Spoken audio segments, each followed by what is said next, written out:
Hello, this is Scott Godwin, scottgodwin.net, fitness, nutrition, wellness, and we talk on my channel about all things health, and that's three things. That's what you eat, your lifestyle, basically your physical activity, and also these big picture good life issues. Okay, so fitness, food, and the good life, living the good life. Fitness, food, and living in a healthy way. All those three things work together. And so I've been doing some book reviews on books like the Blue Zones that I covered, and I also wanted to talk about this book, The Death and Life of Great American Cities. Okay, so it's a little play on words there. Instead of the life and death, this is the death and life of great American cities, and it's by Jane Jacobs. And she was a genius. She lived in New York City, and they wanted to come in and tear up the village in New York, Greenwich Village, which if you've ever been there, you know how much charm and how much enjoyment there is in the way that neighborhood's built, very walkable and historic. And the city planners wanted to come in and basically raze it to the ground and create this mega city based around cars. And a lot of her theories were about how top-down planning does not work for urban development. That you need a combination of bottom-up, organic interactions with community members, and you need cooperation between citizens, government, and business, and a more organic, slower approach to development that respects communities, respects traditions, respects a sense of place is a wiser way to do development.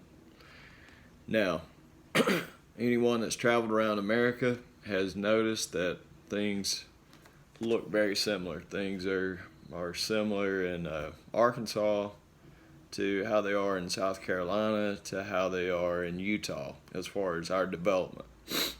Now, it was not always that way. There was more of a vernacular or local approach to architecture based on building materials, based on the ethnic populations of these various areas, and based on the history and the climate there.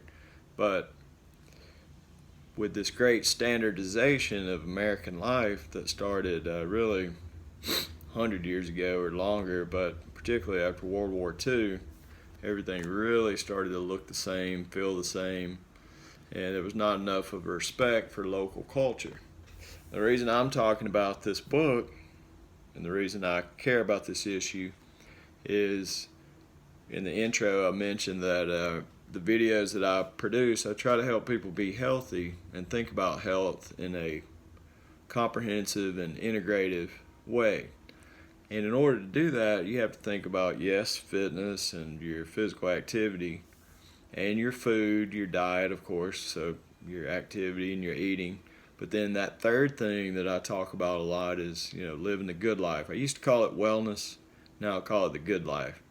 And part of that is living in a livable place, and that's one reason I love the book The Blue Zone, which you'll find a review of, a recommendation for on my YouTube channel. But the reason I love this book is Jane Jacobs was a local woman who really galvanized the community to oppose the destruction of Greenwich Village in New York. And so she did us all a favor by saving one of the best parts of New York. And what she noticed was that what made cities great was the fact that they were an organic, smaller development over time. And so this is something referred to as fractals, and it's basically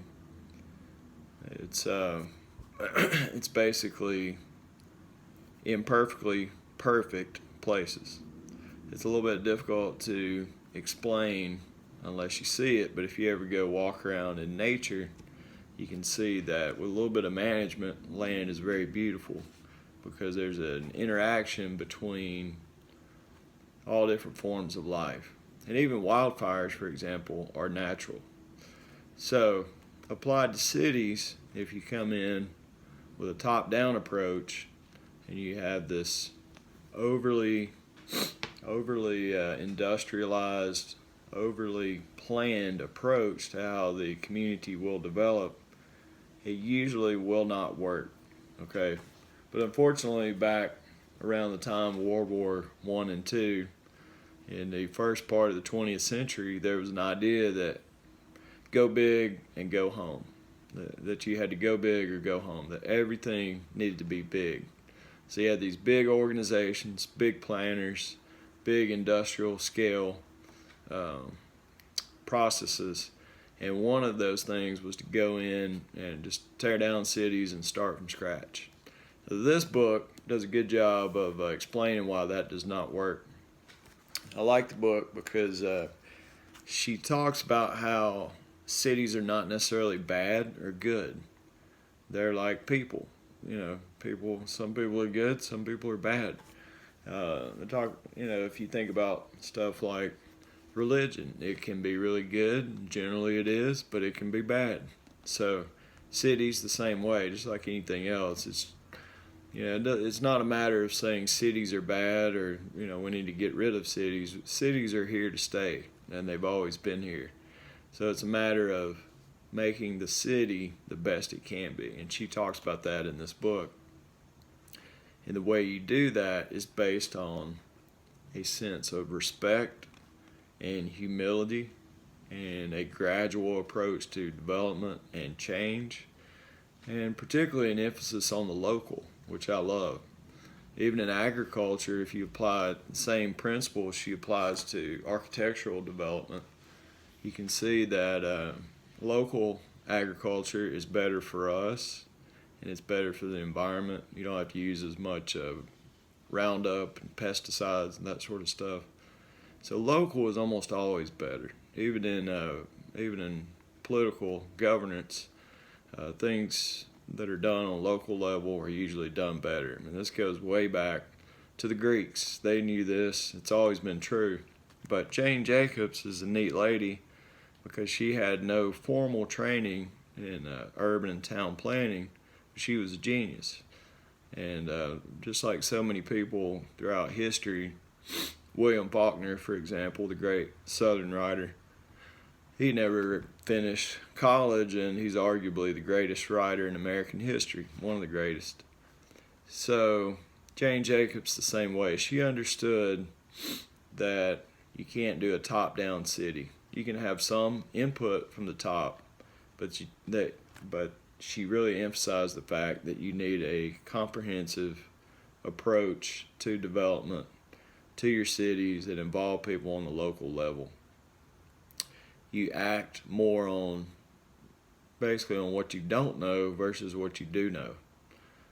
So in other words, if you go in and raise an entire city block to build an interstate, you don't know what effect that's going to have on crime, homelessness, drug abuse, beauty of the city. A lot of different problems could come from that. And so it's different to act based on what you don't know versus what you do, because what you're trying to do is mitigate risk, and it works the same way in the insurance industry. You're acting based on what you don't know. You don't know if you're going to get into a car accident. You don't know if your house is going to catch on fire, so you get insurance. The same in the way we think about cities and develop cities. She really discusses that at length. Obviously, I can't summarize the whole book in a quick YouTube video, but I highly recommend it. And I also suggest, if this is something that interests you, looking up the Congress for New Urbanism. It's not a perfect organization, but they do a lot of really great work to promote the kind of development that Jane Jacobs popularized and wrote about. So I highly recommend the book. I highly recommend checking out New Urbanism. It's a smart way to develop new towns and cities. It's a smart way to change the cities we already have. And there are a lot of people that are really in places of high influence that are starting to get the picture about that, and it's very exciting. But I highly recommend this book. You've probably heard of it. Scott Godwin here, fitness, nutrition, wellness, movement, food, and the good life. Those things I talk about, that adds up to healthy living. So I put these videos out for you, and subscribe to my channel if you like it, because we cover a lot of different topics. Check out the book, Jane Jacobs, The Death and Life of Great American Cities. Thank you.